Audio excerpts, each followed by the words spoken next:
of the instructors here at Sinclair Community College's automotive program. Today what we're going to review is we're going to talk about available voltage and voltage drop tests. These are one of the common electrical troubleshooting that you're going to do on a vehicle. One of the concerns that we have here is we have a vehicle that has a center high mount stop lamp. So this is your brake light that goes on the back of the cab or your back glass area. And this is what's sometimes called your third brake light.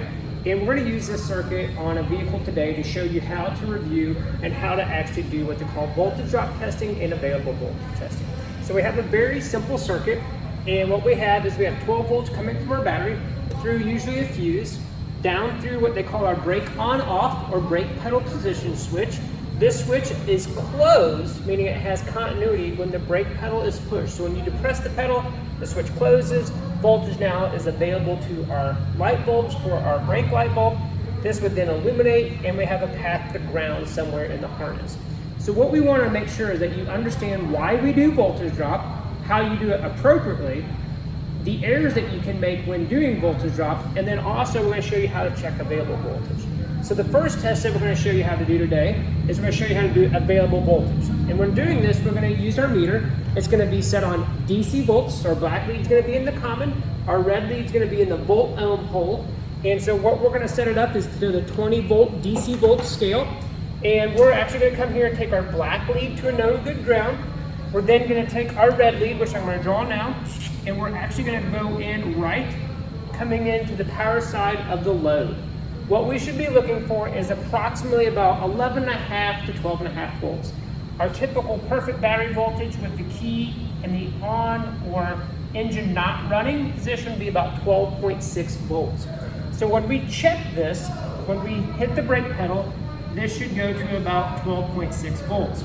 Now this is important. Pay attention closely here just for a second, because what's going to be important about this is that if we have only 7, 8, 3 volts or no voltage to the load, that tells us our problem is on our power side of our circuit. If we have 12.6 volts and the load's not operating, that tells us one of two things. We do have sufficient voltage here, so that means that either our load is bad, meaning our filament is most likely blown, or we have something on our ground side. So when doing electrical troubleshooting, it's really critical that we do what I call divide and conquer. So we find a common spot, we check for what we should have there, we anticipate what the voltage reading should be. If we don't have that, we work backwards to another easy location to get to, whether that's the fuse or the brake pedal position switch.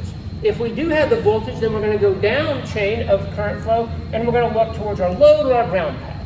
So by doing one measurement, checking available voltage to the load, that will tell you whether it's on the power side of the circuit, potentially a load problem, or the ground side. And all you had to do is one measurement. Now once you figure that out, the next thing you can move to is voltage drop testing. That will allow us to pinpoint where what we call our high resistance is. And I'll show you here in a little bit what high resistance looks like in a circuit. So let's go to the car, let's show you how to measure available voltage, and we'll get ready to set up voltage drop as well. So I mentioned earlier that we have high resistance and what unwanted resistance looks like in a circuit. This is a good wire where it shows the copper strands. This, however, is a failed circuit where you can see that somebody has pierced, a technician or someone has pierced the insulation, allowed water to get in there, and of course we know what happens to copper whenever it gets wet, and this is going to be the corrosion. This is what would cause a voltage drop in a circuit being caused by unwanted resistance. So this is basically what we're trying to diagnose without physically seeing it in the wiring itself. So now that we're on the vehicle, what we're getting ready to do is to check available voltage. So my black lead is going to be in my common hole. I'm going to take my black lead to my fuse jumper wire here, and I'm going to connect it like such so that they are making good contact. I'm going to gently place this on the vehicle. I'm going to go ahead and turn my meter on. My black lead is in the common hole. My red lead is in the volt ohm hole. We're on the DC volt scale. That's important to note, not AC volts. So we're going to be on DC volts. And what we're getting ready to do is I've actually had a brake pedal depressor pushed on the brake pedal, so the light is illuminating. Now on your vehicle, remember we're trying to diagnose something that's not working. So we'd have a brake light that's dim, or we'd have no brake light operation. Clearly this one is functioning correctly. So then we'd have to determine which wire color that we're going to be going on. And for this circuit, it's actually going to be the white wire. Now when you're back probing, what you would usually be doing is using something like what they call a T-pin, which is basically found in the sewing section. Some manufacturers don't recommend this because it can be too intrusive on the electrical connection.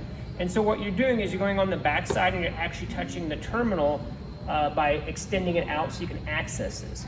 Now, this is also important because if there's a weather pack which prevents you, from getting in here, that can be challenging. So our power feed going into this brake light bulb should again be the white wire coming in directly in here. And so if we go there, we should see roughly about maybe 11 to 12 volts depending on how our battery voltage is doing. So now what I'm going to do is I'm going to take my red lead, and what I'm going to be looking for is I'm going to get this up here closer. I'm going to take it and stick it on the back side of the terminal. You're going to watch my meter change, and I got 11.6. So if our battery is charged at 12 volts, we're dropping 0.4 volts on this. So this is the available voltage to the power side of the load. Now, I'm going to give you an instance. If this had showed that we had 11.6 here, but the light was not illuminating, it could be a bad bulb, or it could be that we have an issue on the ground side. Okay. Now, what's going on here is we went ahead and disabled our circuit so we wouldn't run the battery down any farther. So that's checking for available voltage to the load. So on the power side, we should have approximately 12 volts. So the first thing that we've done is we've actually taken what they call fuse jumper leads to our battery here. So we got our red one connected to our 12 volt post. Our black one is connected to our negative post. All we're using these for is to make extensions. So clearly the load is at the rear of the vehicle, probably approximately 6 to 10 feet away. And so we're using these two as extensions. You'll see that I have these ran over top of the vehicle. I'm using a fender cover to protect the vehicle's paint. And then that way I don't have to try to connect my meter leads up here. So having some fuse jumper wires that are retractable are very, very handy to have when doing some electrical troubleshooting. All right, so let me show you one of the common errors that students and technicians make when checking available voltage or even voltage drop. Because of the challenging of how to get in and probe these connectors, what a lot of folks like to do is they'll come in here and they disconnect the pigtail. The problem with that is you're actually disconnecting the ground. And so even if the circuit is not operating, this is where we present a challenge, because by disconnecting this, we don't have current flowing in the circuit. So if we had high resistance on our power side and we went and checked voltage where that white wire would be coming in, yes, we show 11.9 volts, but the problem with that is that could be a false issue because there's no path to ground. So this is actually checking what we consider to be open circuit voltage and not actually available voltage. Available voltage is when the circuit is actually operating and currents passing through the circuit all the way and making a complete circuit. So I'll make sure that you understand we'll revisit this and we'll look at this on the board. But again, don't disconnect the connector and do open circuit voltage. It could lead you down the wrong path for your diagnosis. So to show you what we did with available voltage, we again press the brake pedal. So the switch is now in the on position, not in the off position. So this would be closed. We're actually looking for 12.6 volts here. I think we had roughly about 11.6, 11.7 volts here. However, what I did show you is that whenever you disconnect it, here's the problem with that. If I had unwanted resistance, and I'll show you what that looks like here in just a second, in this circuit, and I disconnect here, and I disconnect here, now what we're showing is actually open circuit voltage. So I'm still connected here, but that unwanted or high resistance that's in this circuit would not show up. It would still show close to 12 volts. However, if this was connected here and our ground, if this was a bad case, we might have something significantly lower, maybe like 3 volts with a dim light. So again, it's all about making sure that we keep the circuit operating, everything is intact, we do no harm, we're not intrusive on the circuit, in order to make sure that that is all intact when checking available voltage. Now what we're going to move to on the vehicle though is we're going to check for we're going to check for voltage drop. And voltage drops mean that we're going to be on the positive side of our battery with our red lead. Our black lead then is going to be coming into the load. And so what we're looking for is the difference that we started off with 12.6 and we should have approximately 12.6 down here.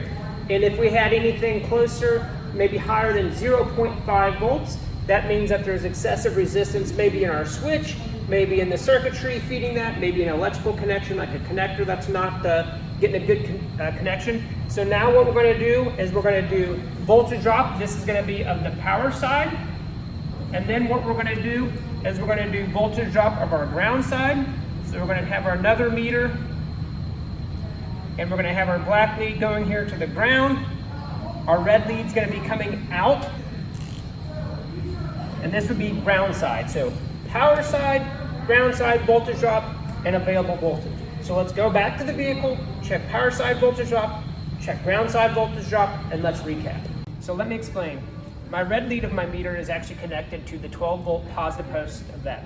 It's done through that jumper wire. So we're actually connecting this and just extending my meter lead. So again, this is connected to 12 volts. My black lead, however, that usually goes to ground, we're actually gonna connect it to our positive side of our wire coming in. So that was the white wire. So what we're seeing is if we got 12 volts up here, 11.8 coming back to it, we're gonna see what the difference is between what the battery is and what we're actually getting for voltage potential. So I'm gonna go on the back side, I'm gonna probe it, I'm connected in, and you can see I have a 0.231 volts. That means that we're losing 0.2 of a volt on the circuitry and connections coming from the battery all the way back to our load. Now, if we wanna do the ground side, what we're gonna do is we're actually gonna take our meter leads, we're actually gonna take now our red lead, we're gonna connect it to our fuse jumper wire. This is connected to the ground side. We're now going to check the red wire, and a lot of times we assume red is positive. In this case, the red wire coming into our brake light bulb, or coming out of our brake light bulb, is gonna be our ground. So now we're ground to ground, and the difference that we should see here is 0.153. You'll notice the negative symbol. What that means is that I have my meter leads reversed. So realistically, we don't have negative voltage here. It's telling me that I should take my meter leads and change the orientation. And so let's do that quickly, and I will prove to you that the reading should be the same.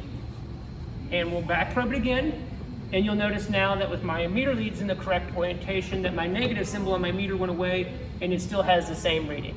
So on the ground side, we're losing 0.15 volt, or 1.5 of a volt, basically on the ground side drop. So that's how we do power side and ground side voltage drop if you thought there was resistance that I showed you earlier in the circuit. So let's recap. So as a recap, let's talk about what we did. Besides available voltage, what we just did is we checked power side voltage drop. So we press the brake pedal, close the switch, our 12.6 volts goes through our closed switch down to our load. So the difference between 12.6 and 12.4 maybe was gonna be about 0.2 of a volt. When checking voltage drop, a voltmeter is nothing more than a calculator. It sees what it sees on the red lead, and it does the difference between what it sees on the black lead. So if it said 12.6 here, 12.4 here, our observed measurement would be approximately 0.2 of a volt. And that's what we saw. Whenever we're doing a voltage drop on the ground side, we're gonna see close to maybe 0.2 volts coming through here, because some of that current's gonna be passing through this circuit to ground, and then we're gonna see maybe 0 volts here, so the difference is gonna be, again, 0.2 volts. So we wanna always make sure that we have good circuitry, we have no unwanted or high resistance, as I showed you earlier, and how that happens. And so just a recap of how we check for available voltage, voltage drop, and ground side voltage. I hope you found this video helpful, and this is a recap of how to troubleshoot or diagnose electrical circuits. Thanks for watching.